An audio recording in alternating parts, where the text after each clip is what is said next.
I'm just coming through Pug Wash, where you take your pug to get washed. I'll have to let Heather know that. This is the little seaside shanty town of Pug Wash. It also looks like they're washing a lot of gravel or dirt or something up there. Some kind of huge quarry or filtering facility of stones and sand and shit. That's right, my intensive knowledge of all things just knows no bounds. We're crossing yet another of the million bridges. Love it. It's a very cool bike thing to do.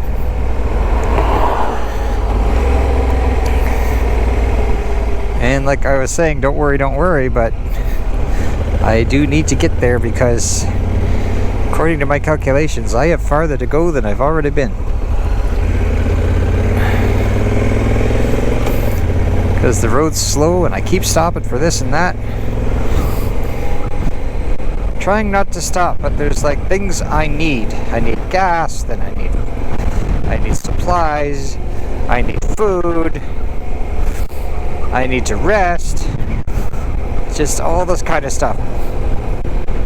So the next stop's probably going to be to fix my glasses because they're killing my nose, and the toilet paper doesn't last.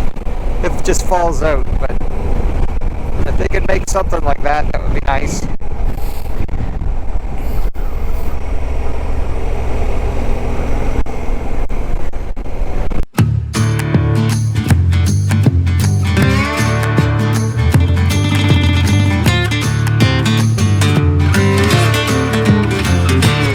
I said screw it. I just pulled over on the side of the road and got rid of the glasses that were hurting my nose so much. I just couldn't take the pain anymore on my nose. So I'm going visor down. It's actually not that bad, except now I got another problem. My visor's all covered in bugs and I can't see through all the bugs. So yeah, we're gonna have to pull over yet again for I think a bit of a wash session and get this visor cleaned up, and maybe I'll treat it with some of that rain repellent stuff. But I need a better place to pull over for that. I need like a nice little open space or something. I don't know. Somewhere I can pull over that's a little easier. And if I can finally get myself comfortable and satisfied with everything, I might be able to put some miles under this thing. Since we got a long way to go and a lot of miles to get. And this is all well and good and fun now. But come about 2-3 hours from now, I'm going to be like, I gotta get there. That's what I was like yesterday. By the time I finally got there, it's like, just gotta keep pushing on. I can't stop. Just gotta keep going. Need to get there. Well, that's better. I can see through the bugs now a little bit better. I think I'll take the whole visor cap off tonight if I get time, and I'll clean the whole inside out and everything. But at least I got things a little bit clearer, and now I can see that there's actually a bit of a view around here. Now hopefully I can ride for a while without having to stop again. I've had way too many stops, way too many diversions, way too many detours. My God, 2:30 and I'm only 2:07 clicks into it, and remember an extra 30 of that was going the wrong way at the beginning. Which means I have as far to go. I'm like the halfway point. As far to go as I've already been. Now, if I don't stop half as much, I might make it by 6 or 7. It looks like every night it just takes me till 6 or 7 to get there. It's not what I anticipated, but I guess that's how it works out. So you guys that do 1,000 kilometers in a day, kudos to you. I don't know how the hell you do it. What the heck? I came into Tatamagouche and it's a tourist trap. What the heck's going on? Where does all these people come from? What are they all doing here? What are they all parking down here to all go to the North Shore Business Center? What are we here for? Let's look, see. Okay, well, there's a nice little bar. You could have a beer on the patio. That's fine, but that's not the only place. There's some gift shops and just lots of little shops and stuff. Another patio place looks closed. I don't know. It's got to be something bigger around here to have all this touristy shit going on. It's got to be like a really nice beach or something. I'll have to look up Tatamagouche, or maybe leave it in the comments. What is so great about Tadamagoosh? Why is everybody here? Tatamagouche, Tatamagouche, Tatamagouche. I just like saying Tatamagouche. They're taking a little butt bake in the back roads of northern Nova Scotia, eh? But I tell you gotta watch these roads. They're a little topsy-turvy, a little weird. Just weird little slopes and cracks and bumps going everywhere. They kind of throw your bike around and give you a scare once in a while if you're not watching. Even more reason for me to granny it like I do. Hey dude, it's like another me. That was great. Okay, so back roads of Nova Scotia. This looks a little better. Stand for a little bit. I almost got to show off for the other me there, but I was busy.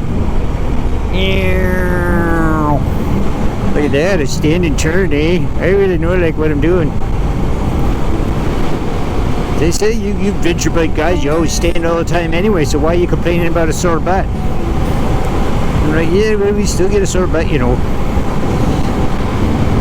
Anyway, here I am, standing and flying through the back roads of Nova Scotia.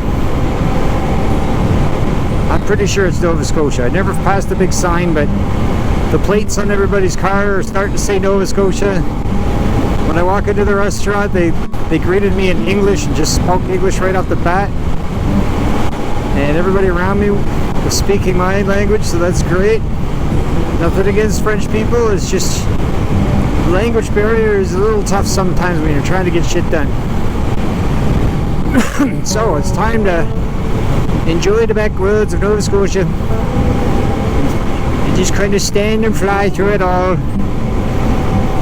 It really does make a difference on your butt when you do this. And these little sort of back roads that we're doing, it's less traffic, so you can get away with it a lot better. Not too many people to get around. You just kind of stand, fly along.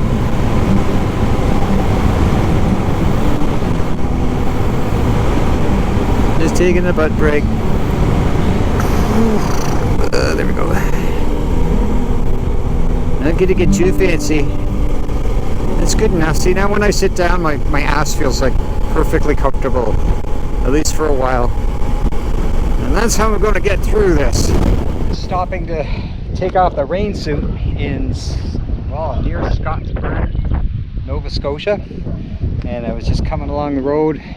The weather seems to have cleared up a bit. I hope it stays this way. I hope I don't have to stop, put it all on again, because my pants are still kind of wet from packing up in the rain this morning before I got the suit on. And everything's just kind of damp, so this might allow me to air dry. So let's hope that the rain holds off and I can cruise along. It's still like 30 degrees, so I'm gonna have to try and go without the coat for a little bit, and that way I can air dry everything right out. And take a little photo op here, and we're going to move on. Apparently this is the best soil around here for potatoes. No potato famine here. Look at it. Must have good soil for everything else too. Beautiful garden. Must be retired and healthy. That's what happens when you're retired and healthy. You get beautiful yards and gardens.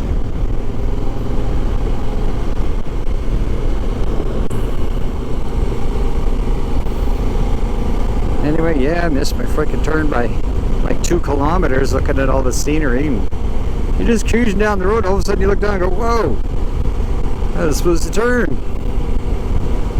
So it's still catching me off guard once in a while, but it's not like I'm not enjoying the view. I know I still got a ways to go, but this is a great ride. Beautiful ride. The weather has cheered up again, no more rain, for now anyway.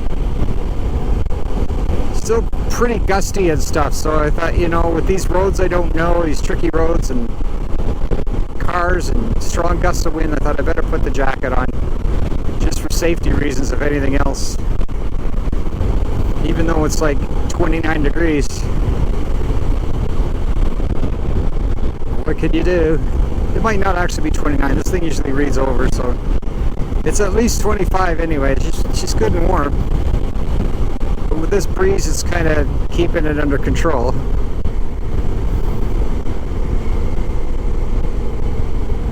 So I don't know what road this is, but she's nice.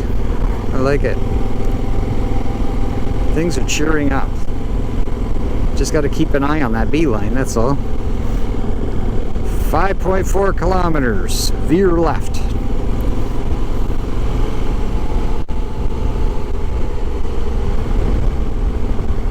Nice twisty forest roads with nice pavement. Now that's my favorite. Doesn't even have to be that twisty. Too twisty and it's too damn much work. Well, there's one of them water fountains. But my water jugs are full right now. I might have stopped for that. There's already a dude doing it. We're going to be visiting Jim's water fountain when we're on Newfoundland. And I'm starting the rumor that a drink from that fountain will bring 10 years aging off your life. So this is why Jim's made it so long as a motorbiker.